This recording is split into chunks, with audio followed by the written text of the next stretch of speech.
el Frente de Todos, los votos han estado divididos, ¿no? Así que también un poquito para analizar ese contexto. ¿Cómo estás, Lucas? ¿Qué tal? Gracias por acompañarnos. Por favor, Mabel, ¿cómo estás vos? Bien, muy bien. Hace mucho no venía y veo que es el 22º año, ya son 12 años. Son 12 temporadas. Mirá vos, qué fenómeno. 12 temporadas. Yo me acuerdo que iba a la Santiago del Estero. Claro, porque vos estuviste desde el segundo mes, claro, de la primera temporada, imagínate, inauguraste cuando todavía no eras diputado provincial. No había sido electo todavía diputado provincial la primera vez que nos visitaste y bueno, y después nos acompañaste muchos años. Y espero que siga aquí. Así es, tal cual. Esperemos que sea así y que bueno, que puedas estar más presente también a lo largo de este año, porque muchas veces la gente no se interioriza de todo lo que pasa en relación a lo legislativo y mucho menos a nivel nacional, ¿no? Decíamos recién de que esto había generado muchos temores y por eso también nos parecía importante tener tu palabra, porque este es un acuerdo, hoy leía algunas declaraciones de Martín Guzmán, donde él decía, bueno, es un acuerdo distinto a los que se hacían en otras épocas porque no se habla de ajustes, no se habla de despidos, no se habla de privatizaciones, no se habla de reforma laboral, no se habla de reforma previsional, que eran como las cuestiones básicas por donde y terminaba entrando en la mayor parte de los países, ¿no? Siempre, y medidas que además, y condiciones del FMI que generaron mucha crisis y pobreza en esos países donde las implementó. A contarle a la gente básicamente por qué estamos en esta situación, porque en el año 2018 el expresidente Mauricio Macri toma un crédito con el FMI, es decir, volvemos al FMI, a quienes habíamos desinteresado en el año 2005-2006 con Néstor Kirchner. Macri vuelve al FMI tomando el mayor préstamo de la historia de la Argentina y del propio Fondo Monetario Internacional. Un crédito o un programa stand-by de 57.000 millones de dólares, de los cuales llegaron solo 45.000 porque en el transcurso de ese tiempo se incumplieron todas las metas.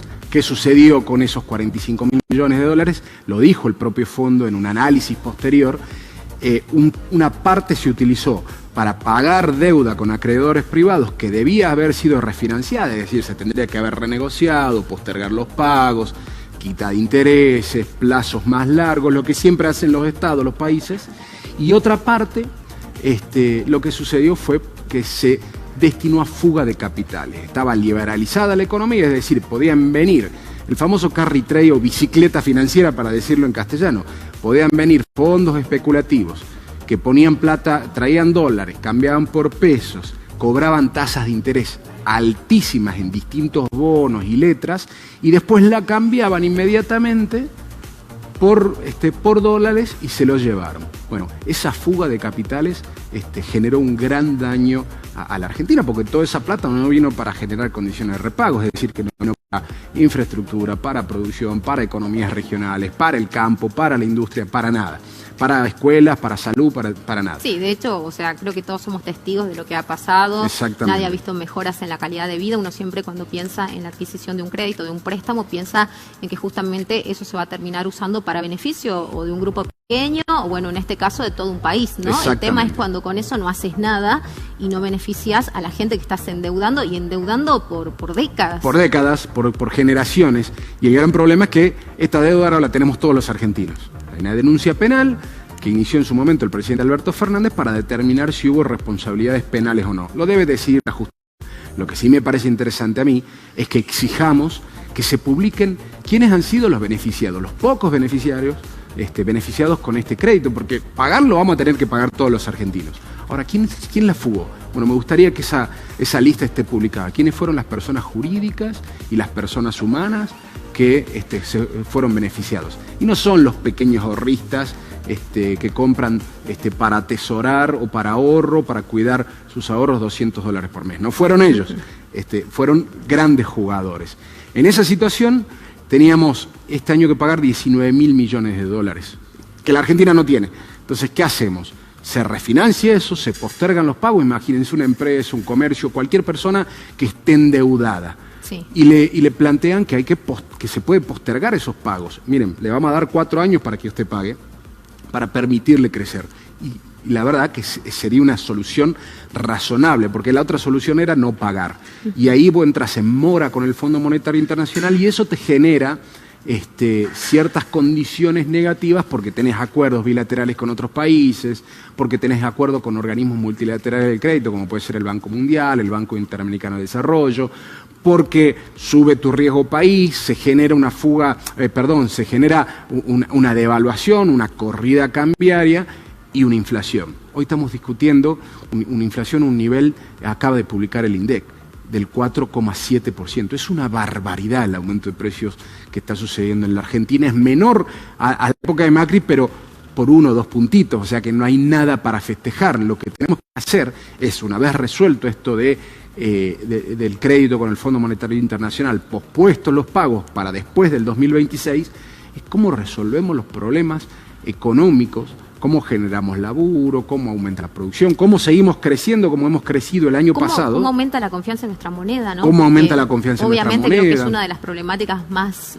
graves que tenemos, totalmente, ¿no? Para los comerciantes, para cualquier ciudadano, esto que vos decías, el pequeño ahorrista que se refugiaba en esos $200 por mes que podía comprar cuando se establecen estas cuestiones de restricciones también a poder adquirir moneda extranjera, ¿no? Pero muchas veces la gente lo hace para salvaguardarse, aquel que todavía tiene posibilidades de ahorrar o aquel que tiene la posibilidad de generar algún stock de mercadería en su hogar o de productos de limpieza, lo que uno pueda ver que sea útil y que de alguna manera va a ser beneficioso para adelante, ¿no? Sí, por supuesto. Digo, a ver, en términos financieros, el año pasado Argentina creció 10 puntos. Habíamos caído 10 puntos en la pandemia, venimos de una pandemia, esto no hay que soslayarlo, pero la Argentina recuperó esa caída. Ahora, en inversión, a los argentinos claramente les convino, por ejemplo, el año pasado poner sus ahorros en plazos fijos, porque ganaron alrededor de lo que significó la inflación, o sea, hubo una ganancia real, básicamente, que esos ahorros en dólares. El dólar creció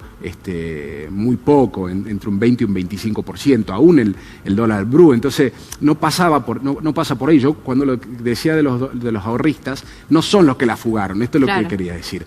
Ahora, claramente el principal problema de la Argentina y de los argentinos, lo acabas de decir, es el aumento desmedido de precios, y es algo sobre lo cual hay que trabajar fuertemente, porque no es solamente una cuestión de emisiones, es decir, que el Banco Central emita billetes. Tiene que ver con una cuestión multicausal de generación de expectativas, de concentración de la producción, por ejemplo, de alimentos o de algunos mercados. Bueno, en eso se debe trabajar y mucho. Una vez resuelto el problema de una deuda que era una amenaza constante para los argentinos, al otro día lo que se tiene que hacer desde el Poder Ejecutivo es empezar a laburar fuertemente en cómo resolver esos problemas. Y que el crecimiento de la Argentina, que está previsto en alrededor de entre 4 y 5 puntos para este año, sea mejor redistribuido, ¿no? Que no se lo queden unos pocos, y principalmente que haya una distribución regional que no sea injusta, como viene sucediendo hace mucho tiempo en la Argentina,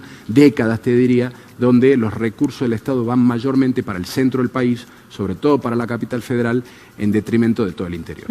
¿Qué pasa con el tema tarifas? Porque también siempre se habla de esto, ¿no? De esa disparidad que vos señalabas recién, que ocurre con muchas situaciones, pero que acá lo vemos como plasmado. Sí. El otro día, veíamos el tema del aumento del combustible, también las disparidades que hay con otras zonas de nuestro país, cuando sabemos que los ingresos per cápita en general son muy bajos. Son más bajos, sí, claro. En el norte que en el centro del país o que en el sur incluso. Entonces, nos replanteamos esto. Sé que es un tema que anda dando vueltas y que a los legisladores, particularmente por Salta, le interesa mucho, ¿no? Por supuesto. Y algo que debemos exigir, además, que se resuelva. Es decir, no puede ser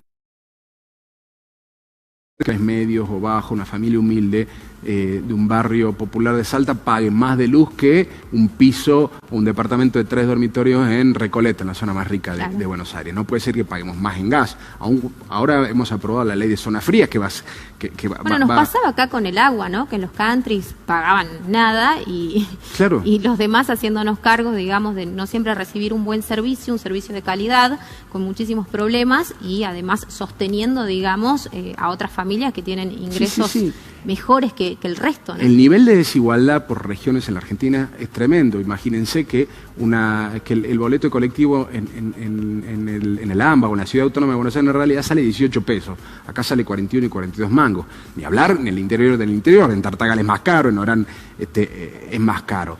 la nafta es más cara, no hay tanto laburo, no hay tanto sector industrial. Es decir, tiene que haber regímenes diferenciales para potenciar el desarrollo de la región, porque seguir distribuyendo de manera inequitativa va a generar todavía más atrasos al interior y la capital va a ser beneficiada. Otro ejemplo concreto que es indignante es que todavía aún hoy el gobierno nacional, es decir, el Poder Ejecutivo Nacional, le paga, todos nosotros, todos los argentinos y argentinas, le pagamos los sueldos a la policía de la Ciudad Autónoma de Buenos Aires. Es una locura. Esos salarios tienen que hacerse cargo el gobierno de Larreta, no nos podemos hacer cargo todos los argentinos. Bueno, de ese tipo de injusticias, de simetrías, hay un montón, y en ese sentido me parece que ya esto no da para más. Hay una exigencia que debe ser plasmada en realidad para cambiar esa ecuación. Bueno, ese es uno de los temas. ¿Te sorprendió cómo se votó, cómo votaron los legisladores por Salta, o no, o era algo que más o menos ya conocías que podía llegar a ocurrir? Bueno, hubo algunos cambios, pero venía yo charlando con ellos y con ellas, así que no me sorprendió. Hay distintas posiciones dentro de nuestra fuerza política, y yo estimo legítima todas las posiciones. Ahora, para mí tenemos dos opciones. O era entrar en ese default, con todo el peligro y crisis que significa, o refinanciar, es decir, posponer los pagos, refinanciar una deuda. Nadie todavía, y eso que he preguntado mucho, porque estas son decisiones importantes, nadie todavía me dio una tercera opción. ¿Cuál era la tercera vía que podía ser las resoluciones del problema? Todavía no la he escuchado. Bueno, le recuerdo a la gente que Verónica Caliba y que Emiliano Estrada fueron quienes no apoyaron, ¿no? este proyecto, que finalmente va a terminar de ser abordado el día jueves en el Senado. ¿Están los votos? Aparentemente, yo estoy siguiendo las noticias, no conozco mucho lo que tiene que ver con el laburo interno del Senado, y por supuesto los poroteos, conversaciones, etcétera, pero aparentemente sí. Ojalá que sí, así podemos dar vuelta a esa página y empezar a trabajar fuertemente en esto, en la recuperación del país. ¿Qué significa para la Argentina tener estos 4 años de alguna manera despejados, ya sin pensar de lleno en el FMI, para Alberto Fernández incluso terminar de cerrar una gestión que ha tenido un tropiezo enorme, como puede ser la pandemia, como puede significar para un gobierno que debuta, ¿no?, encontrarse con semejante realidad? A ver, nosotros veníamos de 2 años de caída, en 2018-2019, donde la economía argentina cayó 4 puntos. Donde el poder adquisitivo de los salarios cayó entre 15 y 17 puntos por las decisiones económicas que se tomaron. Cierre de miles de pymes, inflación del 55%, etcétera. Después vino la pandemia, donde la Argentina cayó 10 puntos porque se cerró el mundo básicamente. Y se cerró lógicamente la Argentina en el cuidado de la salud. Bueno, entonces se recuperó el año pasado esos 10 puntos, pensábamos que se iba a recuperar en 2 o 3 años, se recuperó en un solo año. Hoy vivimos momentos muy volátiles en términos geopolíticos. Hay una guerra en Ucrania que está afectando además precios internacionales, ¿no? El precio del trigo, el precio del maíz, el precio de la soja, el precio del petróleo, el precio del gas. Y donde está involucrado directamente alguien que ha sido aliado de Argentina, como es Rusia, ¿no? Sí, bueno, aliado en términos económicos, no tengo duda. Digo, Argentina tiene una historia de multilateralismo, de relaciones multilaterales. De hecho, el expresidente Macri fue 2 o 3 veces, o se reunió 2 o 3 veces con Rusia. No están mal las relaciones comerciales. El problema es que va a afectar los precios internacionales. Digo, son grandes productores de trigo, de maíz, ni hablar de gas y de petróleo, tanto Rusia como Ucrania. Entonces eso va a afectar a inflación a nivel mundial. Y ahora esta deuda básicamente eran 20.000 millones de dólares. Argentina no tiene 20.000 millones de dólares para pagar lo que es una parte de capital e intereses, porque no es que era toda la deuda de la Argentina, ¿no? Claro. Faltaba el año que viene otros 20.000 millones de dólares más, y faltaba el otro año un poco menos, pero para completar esos 45.000. El tema era que no se tienen. Y si no se tienen, lo que hay que hacer es posponer esos pagos. Hay algo importante que vos dijiste, el acuerdo es algo distinto a lo que suele suceder. No hay obligación de reforma laboral previsional, de un ajuste en términos de tarifas. Sí hay compromisos respecto de reducir el déficit, respecto de financiar ese déficit con emisión monetaria. Bueno, son todas medidas que deben implementarse siempre pensando que no puede haber un ajuste sobre las grandes mayorías de la Argentina. Bueno, muy interesante poder escucharte, Lucas, y sobre todo llevarle claridad a la gente, ¿no? Que conozcan también la voz de los legisladores por Salta y también por qué se ha decidido esto y por qué en diputados ha logrado finalmente los consensos necesarios para pasar a esta otra etapa del Senado. Muchísimas gracias. Por favor, gracias a vos. Esperamos muy pronto por acá. Nos vamos a la pausa, quédate ahí, ya volvemos.